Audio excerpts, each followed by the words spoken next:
रायगड, महाराष्ट्रासह देश विदेशातील ताज्या बातम्या पाहण्यासाठी मॅक्स इंडिया लाईव्ह चॅनलला सबस्क्राईब करा आणि बेल आयकॉन दाबायला विसरू नका.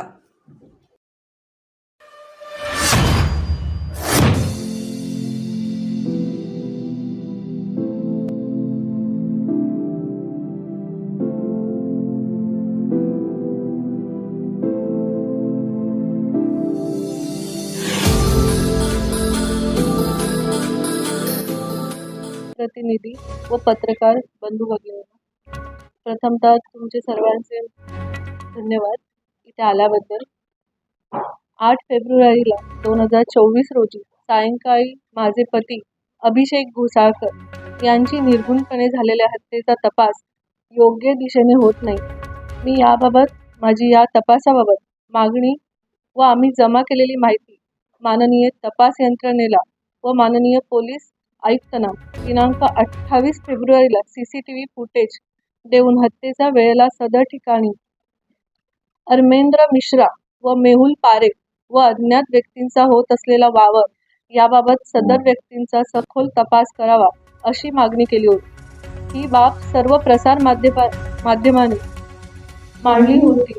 याबाबत पोलिसांनी सखोल तपास केल्याचे दिसत नाही. दिनांक 4 मार्च 2024 रोजी माननीय पोलीस आयुक्त व तपास यंत्रणेला 120B सेक्शन 34 ऑफ IPS कलम लावण्याची विनंती केली होती. ती आतापर्यंत मान्य करण्यात आली नाही किंवा तपास यंत्रणेने माझ्याशी संपर्क केला नाही. 5 मार्चला माननीय सत्र न्यायालयाने जे निरीक्षण नोंदवले आहे ते अतिशय महत्त्वाचे आहे. 1. मॉरिसला गन दिल्याचे प्रथम दर्शनी दिसून येते. दुसरा म्हणजे मॉरिस नरुना व अरमेंद्र मिश्रा यांनी एकत्र जाऊन बुलेट खरेदी केल्या होत्या. तिसरा, अभिषेक व मॉरिस नरुना.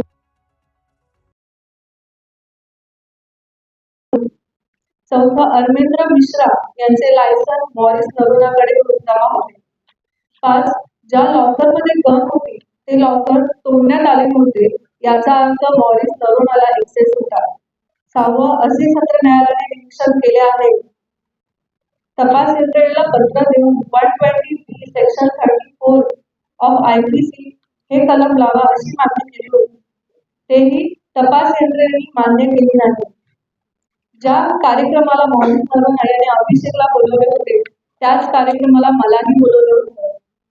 मला जरा उशीर झाला त्यामुळे अभिषेक यांनी सांगितलं की दुसऱ्या कार्यक्रमाला तू जा, इथे येऊ नको. आणि हे हत्याचं प्रकरण तेव्हा झालं. माझी फक्त एवढीच विनंती आहे, ह्या माझ्या 2 मुलांचं भवितव्य सगळं उद्ध्वस्त झालेलं आहे. माझं कुटुंब उद्ध्वस्त झालेलं आहे. तर हायकोर्टाला किंवा पोलीस आयुक्त सरकारला सगळ्यांना विनंती आहे की ह्या प्रकरणाचा लवकरात लवकर निर्णय लावावा आणि चौकशी करावी. एवढंच माझं म्हणणं आहे. धन्यवाद. मी आपल्यासोबत अभिषेकचे वडील आणि गेली 40 वर्ष उद्धव बाळासाहेब ठाकरे या गटाचा उत्तरमध्ये काम करणारे कार्यकर्ता म्हणून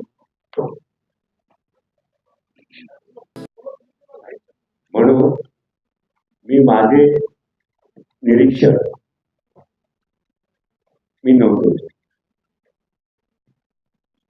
पहिल्यांदा ज्यावेळेला अभिषेकची हत्या झाली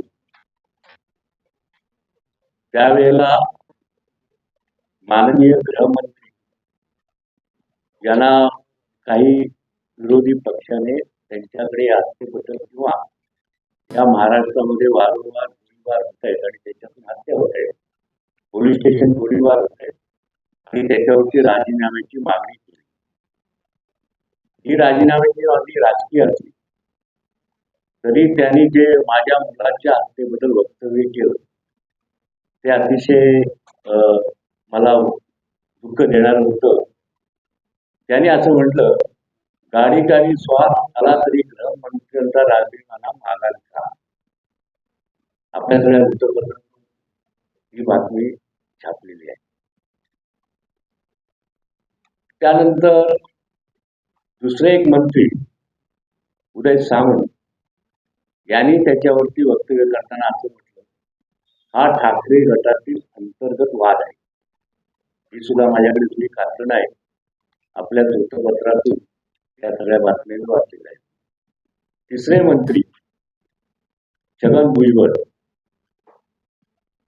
यांनी एकमेकातील भांडण गोळीबार होत असेल तर पोलीस यंत्रणा काय काम करणार. मला ह्या 3 मंत्र्यांच्या आणि माननीय गृहमंत्र्यांच्या वक्तव्यावरती पाहिल्यानंतर मुळातच मी सुद्धा त्या विधानसभेमध्ये काम करत आहे, कार्यकर्ता आहे, आणि हे सगळे मी जी नावं घेतली त्यांच्यावर पण मी काम केलेलं आहे. ते माझ्या कुटुंबियाला ओळखतात आणि अशा वेळेला कुठल्याही प्रकारची पार्श्वभूमी किंवा गुन्ह्याचा तपास हा कुठल्या अंतिम टप्प्यात न असताना अशा प्रकारचं हे वक्तव्य केल्यामुळे आम्हाला असं वाटतंय की ह्या यंत्रणेवरती, तपास यंत्रणेवरती पोलिसांचा खूप मोठा दबाव आहे. काही आमचे आमदार आहेत, माननीय विलासजी जोशी आहेत, अंबादासजी दानवे आहेत, अनिलजी परब आहेत, यांनी सुद्धा विधानसभेमध्ये हा जेव्हा प्रश्न उपस्थित केला तर त्याच्यामध्ये सुद्धा अतिशय आमचं जे म्हणणं आहे आणि आम्ही जे फुटेज दिलेलं आहे त्याच्यामध्ये असं आम्ही दाखवून दिलेलं आहे की तिथे अमेंद्र मिश्रा,